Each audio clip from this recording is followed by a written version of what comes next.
இப்போ நாங்கள் சிப்பி பலகாரம் மட்டும் செய்து காட்ட போகிறேன். அது வந்து கோதுமை அவிச்ச மாவும் அரிசி மாவுலேயும் சீனிலையும் வச்சு தான் இப்போ இந்த சிப்பி பலகாரம் செய்ய போகிறேன்.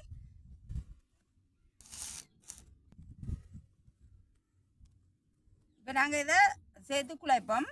இது வந்து கோதுமை அவிச்ச மா 2 சுண்டு எடுத்துருக்கிறேன். அதே மாதிரி அரிசி மாவும் 2 சுண்டு தான் சரிக்கிற வாசி எடுத்துருக்கிறேன். இது வந்து நல்லா கலக்கணும். கலக்க கலக்கி போட்டு இது வந்து சுடுதண்ணி வந்து தேவையான அளவு உப்பு கலந்து வச்சிருக்கிறேன்.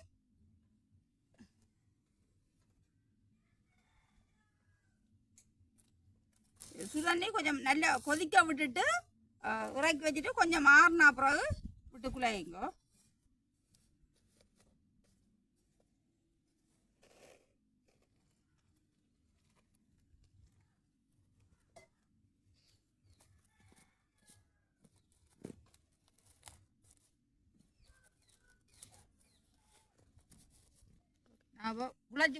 குழச்சிட்டோம்.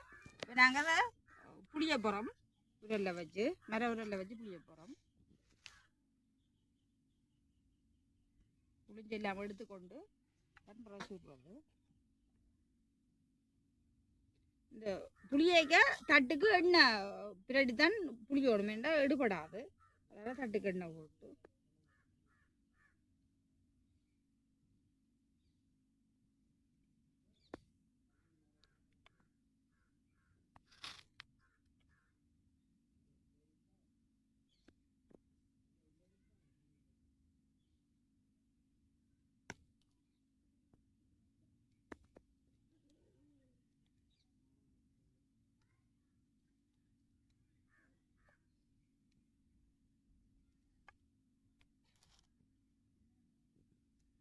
புளிஞ்சு போட்டு ஒரு கணக்கான அளவாக வட்டி நாங்கள் இதை எடுத்து ஒரு பாத்திரத்தில் வைப்போம்.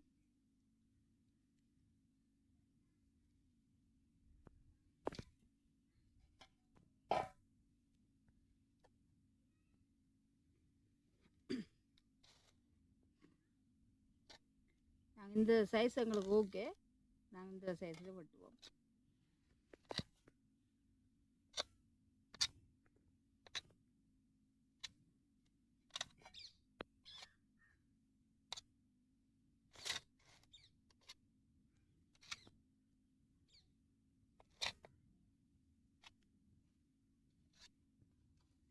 நாங்கள் இப்போ குழச்சி சிப்பி எல்லாமே தண்டு வெட்டி எடுத்துட்டோம்.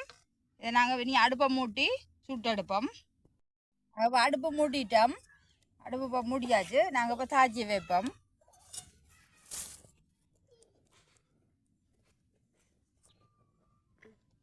இப்போ தாச்சி வைப்போம்.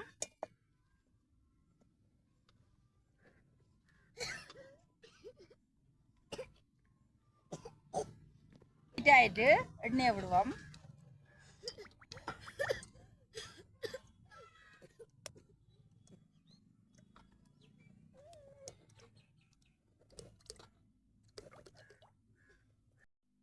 எண்ணெய் கொதிச்சிட்டுது, நாங்கள் போடுவோம்.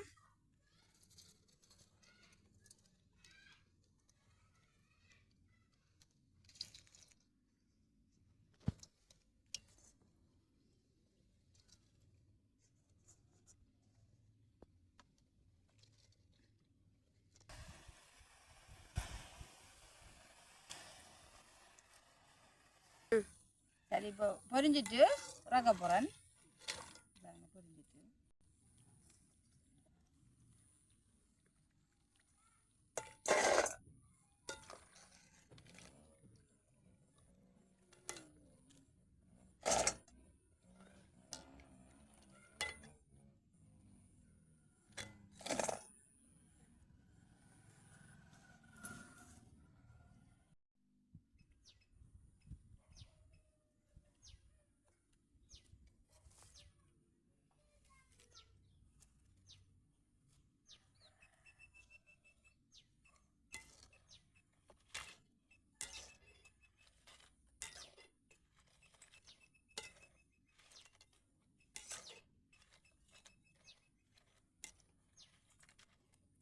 அப்போ சுட்டு முடிஞ்சது. நாங்கள் போய் தான் கடைசியாக சொல்கிறோம். நாங்கள் காய்ச்சி இறக்கி போட்டு சீனிப்பானி காய்ச்சுவோம்.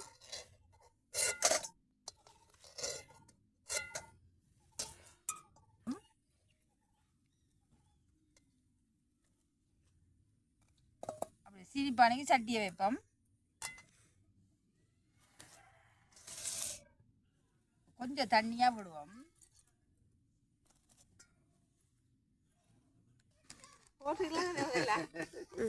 நாங்கள் இப்போ சீனியை போடுவோம்.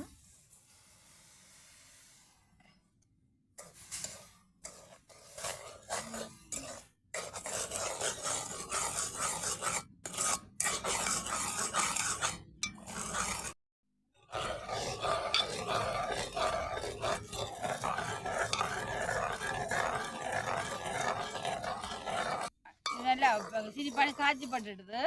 நாங்கள் இப்போ பழையத்துக்கு விடுவோம்.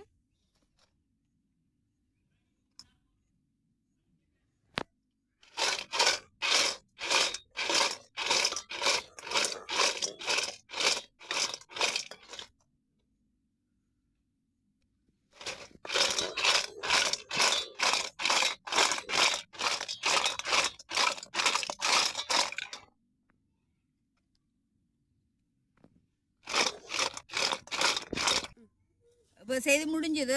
நாங்கள் சீனிப்பானிக்கு காய்ச்சி ஊற்றி வச்சிருக்கிறேன். நாங்கள் இப்போ நான் சாப்பிட்டு காட்ட போகிறேன். ஒன்று எடுத்து சாப்பிட்டு காட்டுறேன்.